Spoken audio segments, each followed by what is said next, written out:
to our kind of our next topic, and for those who remember last week, we did also talk about this last week as well. Garmin got hit with ransomware last week, or yeah, that was last week, wasn't it? I'm pretty sure it was last week. The days are kind of escaping me now. They got hit with Wasted Locker ransomware. It took out their services for 4 days. They were it was a week ago Friday is what it was. Yeah, they were out for 4 days. One of the things that we first commented on the show, right, when it happened, was that they weren't nearly as transparent as something like a Twitter, which had happened the week before. They'd come out and said that they had some issues with some of their services that had brought down some of their critical servers. We talked about that on stream. It was only through some of the leaked stuff that had happened, through some of the employees that we, had heard that it had potentially been some form of ransomware. And at the time that we had heard that the ransom demand that the hackers were asking for as part of that ransomware was upwards of about $10 million. This article was then released here a couple of days ago that it has been confirmed that Garmin did receive the decryptor for Wasted Locker ransomware. So for those who are listening, most ransomware, that comes out there this day, the whole purpose behind ransomware, right, is that they hold your data hostage. Well, that holding your data hostage does have to come with the promise of you getting some form of a decryptor key that would then unlock that data and make it usable, for you again. And so some of these large-scale ransomware attacks that we've seen, have very much been in the millions and millions of dollars when it comes for ransom.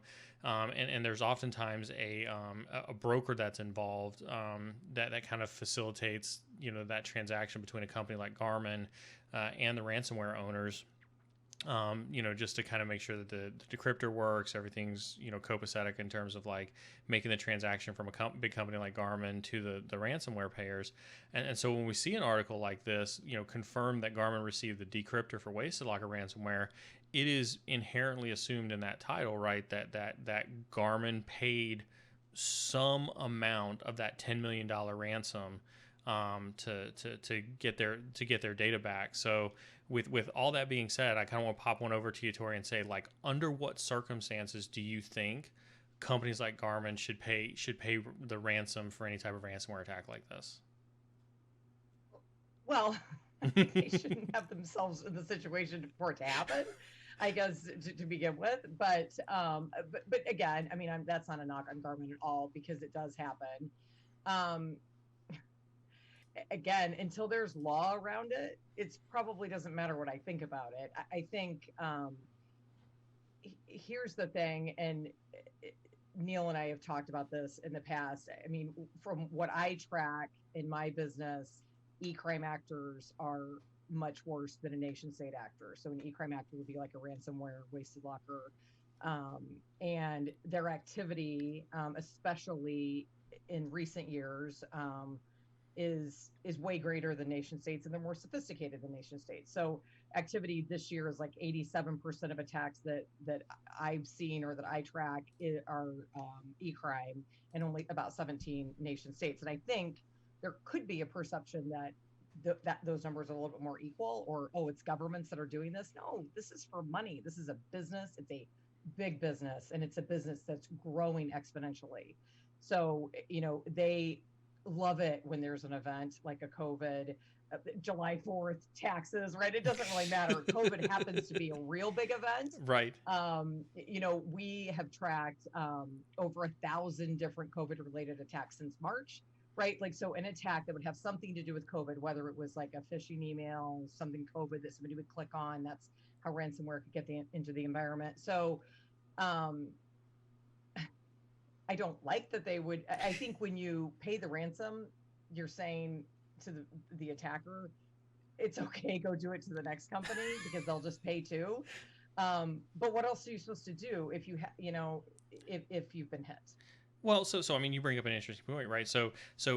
And again, whether it's information that you're tracking because of the business that you're in, or just from what you've seen from talking to the multitudes of leaders that you talk to out there, do you think, or does your experience tell you that if Garmin pays this ransomware, do you think that they're at risk of being hit again, if not by Wasted Locker, maybe, Dridex, maybe some other form of ransomware, because that organization, maybe it's Maze this next time, because that organization knows that Garmin is going to pay. Do you think that shows the, other, e-crime actors that are out there, that these guys are willing to pay up and pay ransom?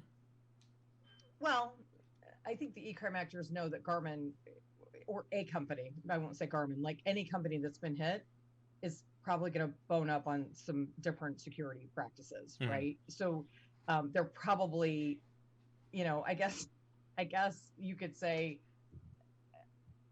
in the next couple of weeks they would be a target, but I don't think I don't know. I don't think that's what I think criminals are going to go after size, and they're going to go after scale, and they're going to, I mean, they've gotten Garmin, they're going to go to the next guy. I mean, that's what I would say. I don't, that being said though, I mean, there's the bigger the industry becomes, the more, there's tons of spinoffs. So,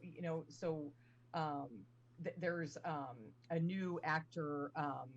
So Wasted Locker is a ransomware actor. There's an actor called Viking Spider that it's the same, right? They're brand new. They didn't exist last year. And so there's like all these little spinoffs, because I think these actors are finding that there's real money in this. And so this certainly doesn't help a bad actor go, wow, I think I'm going to get out of the business. I mean, this is definitely, when you pay the rent, so it makes any bad actor go, ooh, there could be some good stuff in here. And unlike the Twitter thing where those guys were, maybe a little unsophisticated, these guys are sophisticated. They're probably not going to get caught, and there's a perpetuation of them not getting caught. So let's hold that thought in terms of, because we're going to talk about Grand Crab here in a little bit, and I think that those comments are going to be very relevant when we talk about Grand Crab. If we go back to companies paying ransom demands, and we talk about a broker like Coveware, right, which again makes a business on interacting with Garmin, makes a business on interacting with threat actors, makes it a business to have these cryptocurrency wallets out there to facilitate these types of transactions and things like that. Do you believe, in your professional opinion, do you think that there's an ethical concern with using a broker like Coveware to facilitate those ransomware payments? Well, it's crazy. Right? It's crazy that there's a business model like that? Yes.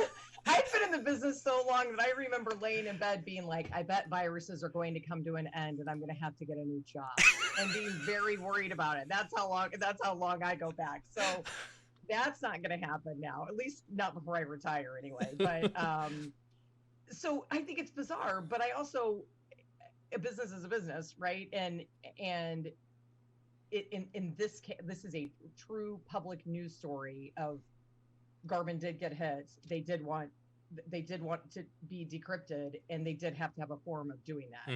And so that business helps them. I mean, I don't know how you can. I don't know how you can fault it. So then let me flip it a little bit differently, then back to not Garmin, but a company like Garmin, right? A public company with shareholders.